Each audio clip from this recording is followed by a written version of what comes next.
네. 저번 강의에서는 한글과 훈민정음의 차이 그리고 한글 20의 배경에 대해서 들었는데요. 오늘은 한글 20의 내용을 좀 더 보여주시기 바랍니다. 한글 20은 컴퓨터 친화를 위해서 현행 한글 자모를 기본으로 씁니다. 일단은 기억니은들이 거기서 쓰되 훈민정음의 합자 원리를 활용해가지고 열자식으로만 축소할 수가 있어요. 24자에서 10자로. 합자는 글자를 합한다는 건데 또 합한다는 얘기는 뛸 수도 있다는 얘기 아니에요. 그래서 그 원리를 이용해서 한글의 특징과 훈민정음의 특징을 자모를 각 10개씩으로 쓰는, 그래서 토탈 20개가 돼서 이걸 한글 20이라고 그랬습니다. 예를 들어서 그 합자가 이제 띄어서 쓸 수도 있다는 얘기는 예를 들어서 기억하고 히읗이 합할 때 나와요. 각하 그러면 각하 이렇게 되잖아요. 각하. 그러니까 카자는 결국은 기억하고 히읗의 합이라는 얘기거든요.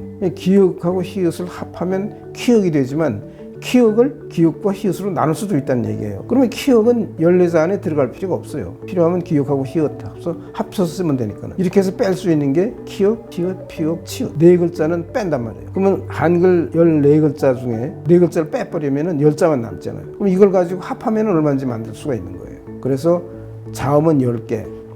똑같아요. 모음도 아야, 어여, 오여, 우유, 의 해가지고 10자인데 야는 이하고 아를 합한 거예요. 이아, 이 합 빨리 하면 야가 되잖아요. 그러니까 야도 굳이 쓸 필요가 없어요. 이 아를 같이 따로 써도 된단 말이죠. 그래서 이거 네 글자는 야여, 요요 이 네 글자는 빼도 됩니다. 그 대신 지금 기본 모음 10개에 들어가 있지 않는 에, 이런 거는 합한 글자가 아니에요. 이거는 단모음이에요. 단모음. 이거는 오히려 들어가야 돼요. 기본 모음에 들어가고, 그 다음에 저는 이걸 하늘 아라고 그러는데 보통 아래아라고 그러는 거예요. 이 아래아라는 글자는 제일 자연스러운 모음이에요. 어린애가 나와서 제일 처음에 아무 생각 없이 하는 이런 그 소리인데, 미국은 이 모음을 쓰고 있어요. 이제 우리가 커피라고 그러는 게 미국 사람들은 어떤 사람은 카피라고 그러는 거고 코피라고 그러는 사람도 있고, 그리고 어도 아니고 오도 아니고 아도 아닌 그런 모음이 있어요. 그게 외국에는 우리는 안 쓰지만 이거를 하늘 아래 아라고 보면 되거든요. 그래서 그 아래 하늘 아까지 합하면 딱 10개가 되는 거예요. 그래서 자음 10개, 모음 10개 이걸 합하면 무슨 글자든지 만들어낼 수 있다는 거죠. 이렇게 이 만들어 놓고 보니까 10개인데 10개라는 건 이게 보통 의미가 있는 게 아닙니다. 아주 진짜 특별한 의미가 있습니다. 이 자모가 각 10개라는 것이 어떤 특별한 의미가 있을까요?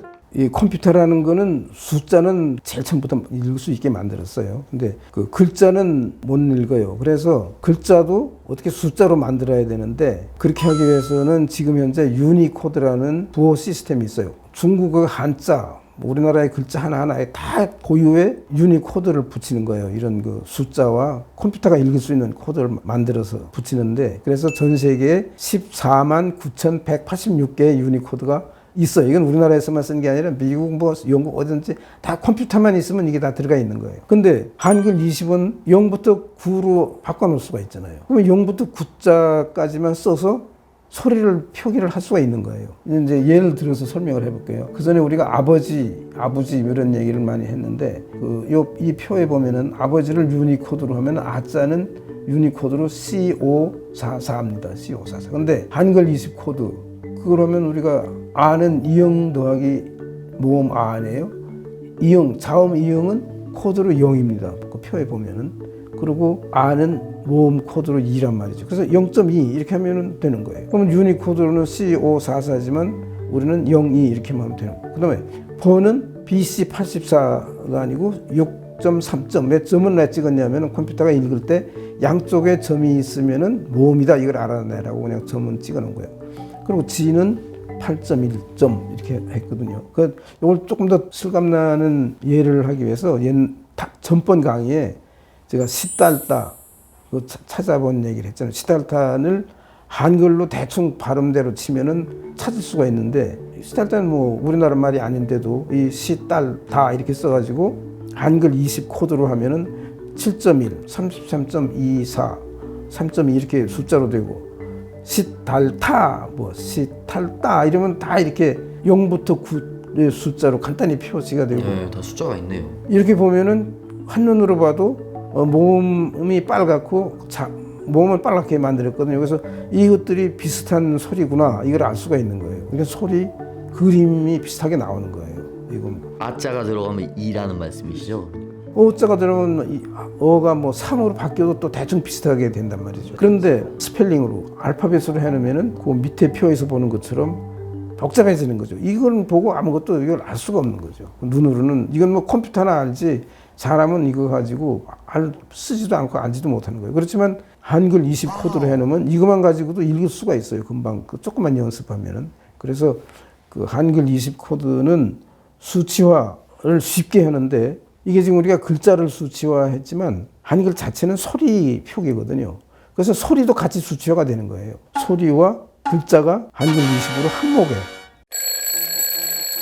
첫째는 훈민정음의 합자의 원리를 이용하고 또 한글의 용도, 컴퓨터 용도를 이용해가지고 자음과 모음을 각각 10개씩만 추려서 한글 20을 만들어냈다. 여기 이제 굉장히 중요한 거고요. 또 한 가지 중요한 사실은 이 한글 20으로 어떤 글자든지 뭐 시달타든지 뭐 아버지라든지 이런 걸 전부 간단하게 수치화하는 거예요. 그 수치화가 될 뿐 아니라 한글은 결국은 소리 표기니까 소리도 수치화가 되는 거예요. 그러니까 글자와 소리가 동시에 0부터 9까지의 수로 간단히 수치화된다. 오늘 강의는 그렇게 요약하겠습니다.